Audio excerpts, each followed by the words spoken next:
Yeah, it's another opportunity to win and compete, and I'm really excited. Any opportunity we get to do that, and hopefully things fall away and we get another opportunity to win the Pac-12 South. Obviously, it's nice to get your sixth win to become bowl eligible. Now you look forward to your final two games, your final bowl game. Yeah, again, as I think Amon said earlier, it's great to become bowl eligible, but we have bigger things than that in mind, and we came here to compete for big things, and winning more games will do that for us. What do you think you have to do to be even better than where you are right now? To be more consistent and execute. I think like you said, the first quarter was great, but I think we can do that the whole game if we are more disciplined and execute and do our job.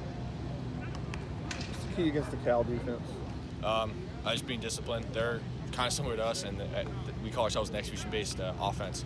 I think they're an execution-based defense, so they're going to do what they do, and we're going to do what we do, and we just have to execute better than they do. Obviously, they have a really tough secondary. They like to try to pick on guys when they face them for the first time, especially. What stands out about that secondary in particular? They're disciplined. They're very good disguising things, I think.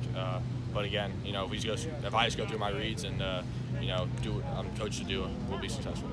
Is there anybody on that defense in particular you have to pay attention to? Because they have a couple different guys that could be considered stars on that. Yeah, no, they have a lot of good players, but again, I don't single out one guy really, but they're all good players, I think. Sorry if you already asked this, but how much have you worked snapping the ball with Justin? A lot, but if you think about it, before I took over the starting job, sure. I was with DD all the time, so I've had a lot of time with him. It's a little weird because I'm not as used to him as I was before, but we've had a lot of experience together. Lots of differences in terms of snapping between the two of them? Or? Very subtle. You don't really notice it until you're back there, but everyone kind of snaps the ball a little bit differently, just a spin and location. But by the end of the week, it'll be natural. Did it become more natural as the fourth quarter went on Saturday? Yeah, I didn't notice anything. He did a good job snapping, good snaps for the most part. So we'll just get more comfortable as we go. How much more comfortable do you feel now at this point in the season? Very comfortable, especially looking back against Fresno. It's not as big of a stage as I think I thought it was in the beginning. Obviously it is, but definitely a lot more comfortable. It is a big stage, obviously, but is it just so much more easier for you to, kind of zone in now that you've got these reps underneath your belt?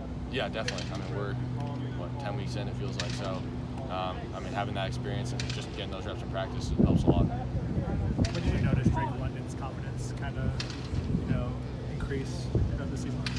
I thought he was very confident from the beginning when he got here. Obviously, you guys see the catches on TV and in the big games, but he's been a stud since he's walked in here, and I'm really proud of him. He's stepped up big time. Do you now help Justin with the calls and stuff, versus maybe Brett was helping you more initially as far as the center and quarterback making the calls?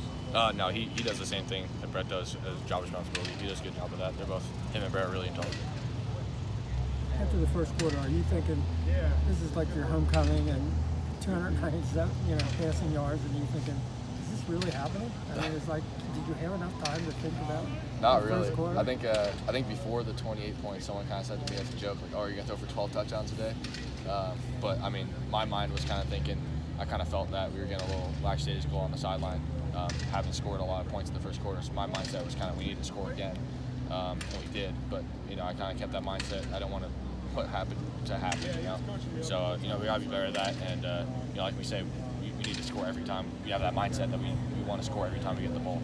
Did the cramps just hit all of a sudden, or was it? Yeah, it was kind of weird. I just tried to get up, and then both my calves at the same time cramped. Didn't feel anything before. Kind of pissed me off, honestly. I was being back in Arizona. Everyone's like, "You're from Arizona." It's like, yeah, I know. I need to be acclimated to that, but yeah, I'm good now. Could you see that Brett was also down? Were you able to? Yeah, I did, because they ran to me, and I'm fine. I'm just cramping. Go get Brett. But okay. Kedon, I think there's been yet to have a game where it's been consistently strong throughout the entire game. What do you think is the biggest key to getting one of those games? Yeah, like I said, I think everyone just doing their job consistently, and I think at times in the first quarter, that's what it looks like when everyone does their job and is consistent. But at times later in the game, it just took one guy or two guys just not doing their job, and a lot of that was me, So I got to do a better job of that, and I think things will work out for us. How do you get 11 guys on the same page consistently so that it is that first quarter, or maybe you have one or two bad drives, but you're able to find some room instead of being 3 quarters with 3 points? It's a good question. I think a lot of it, like I said, is on me. I think most of the time we do have everyone doing the right job. It's just on me to get the guy the ball and making the right decision. But I think for the most part, all 10 guys were doing their job, and I just have to make up for it.